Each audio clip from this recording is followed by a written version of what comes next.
Jesus said right here in John chapter 8, claiming to be God, and he said to them, "You are from beneath, I am from above. You are of this world, I am not of this world. Therefore I said to you that you will die in your sins. And if you do not believe that I am He, that Jesus is God, you will die in your sins." Jesus said if you don't believe that He is God, you will die in your sins. And then, skipping over to verse 58, He said, "Most assuredly I say to you, before Abraham was I."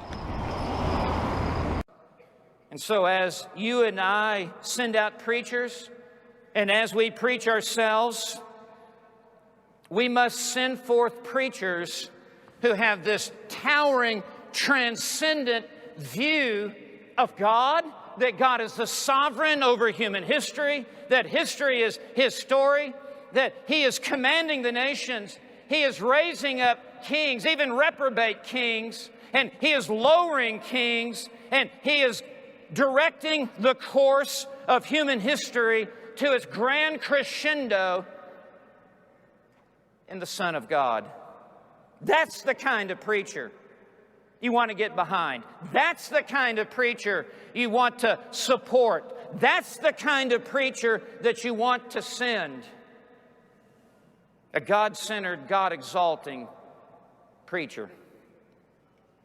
Now, second, that's what these apostles were proclaiming and preaching.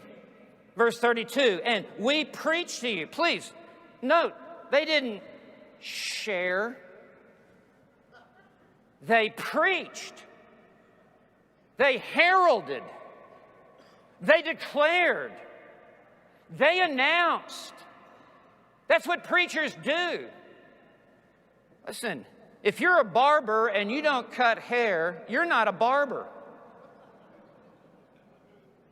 If you're a taxi cab driver and you don't drive a car, you're not a taxi cab driver. And if you're a preacher but you do not preach, you're just a life coach. You're just in the way. God has called men to preach.